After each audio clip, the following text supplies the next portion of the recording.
Assalamualaikum warahmatullahi wabarakatuh. Berjumpa lagi dalam pembelajaran tematik muatan PPKN. Kali ini kita akan belajar tema 4F, subtema 2 dan 3. Pada pertemuan sebelumnya, kita sudah belajar mengenai keragaman suku bangsa di Indonesia. Kali ini kita akan belajar mengenai rumah adat. Rumah adat di Indonesia bermacam-macam nama dan bentuknya. Rumah adat disesuaikan dengan keadaan lingkungan dan kegunaan rumah tersebut. Berikut contoh rumah adat. Yang pertama, rumah adat Toraja, yaitu Tongkonan. Di bawah bangunan rumah digunakan untuk kandang kerbau. Kerbau bagi masyarakat Toraja merupakan lambang kekayaan. Contoh yang kedua yaitu rumah adat Kalimantan Selatan, yaitu rumah adat Hubungan Tinggi. Berbentuk panggung dan panjang. Kolongnya digunakan untuk menenun dan menumbuk padi. Nah, berikut ini beberapa rumah adat di Indonesia. Seperti misalnya di Provinsi Sumatera Utara, nama rumah adatnya Jabu Parsakitan dan Jabu Bolon. Kemudian di Jawa Barat, Keraton Kasepuhan Cirebon.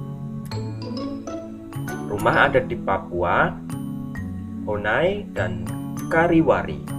Dan masih banyak lagi nama rumah adat di provinsi yang ada di Indonesia.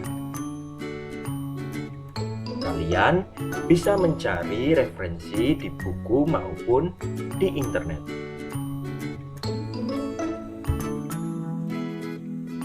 Setelah kita mempelajari mengenai rumah adat, yang kedua kita pelajari tentang makanan tradisional. Setiap suku bangsa di Indonesia memiliki makanan khas daerah masing-masing. Makanan tradisional juga mencakup kue-kue. Kue khas Indonesia sering disebut dengan jajanan pasar, misalnya bakpia, getuk, lemang, undi-undi, dan lain sebagainya.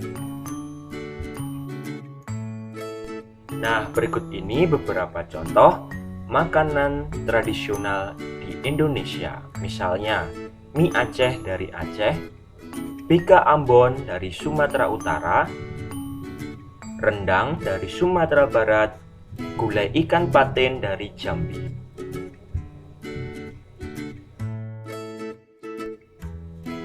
Selanjutnya yaitu tempat ibadah.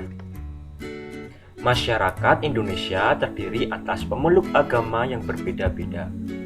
Masing-masing umat beragama memerlukan tempat untuk beribadah. Setiap tempat ibadah memiliki bentuk yang berbeda-beda. Mari kita perhatikan gambar berikut. Yang pertama yaitu masjid. Masjid adalah tempat ibadah umat Islam. Yang kedua yaitu pura, adalah tempat ibadah orang Hindu. Selanjutnya, gereja adalah tempat ibadah orang Kristen. Vihara, tempat ibadah orang Buddha. Gereja, tempat ibadah orang Katolik. Dan kelenteng, tempat ibadah orang Konghucu.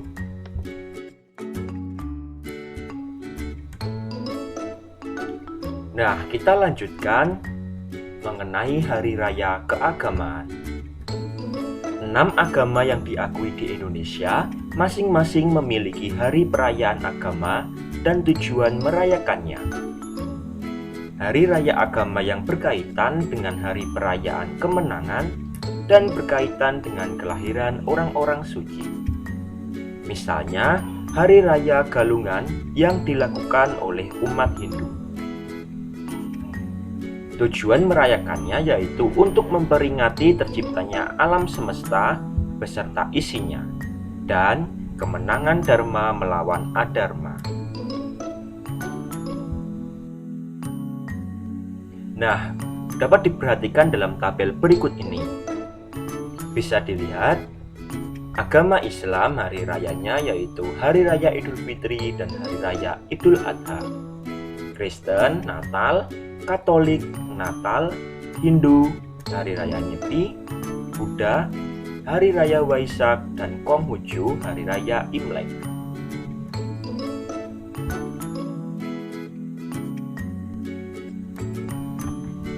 Demikianlah pembelajaran untuk pertemuan kali ini. Terima kasih atas perhatiannya. Sampai berjumpa di pertemuan selanjutnya. Assalamualaikum warahmatullahi wabarakatuh.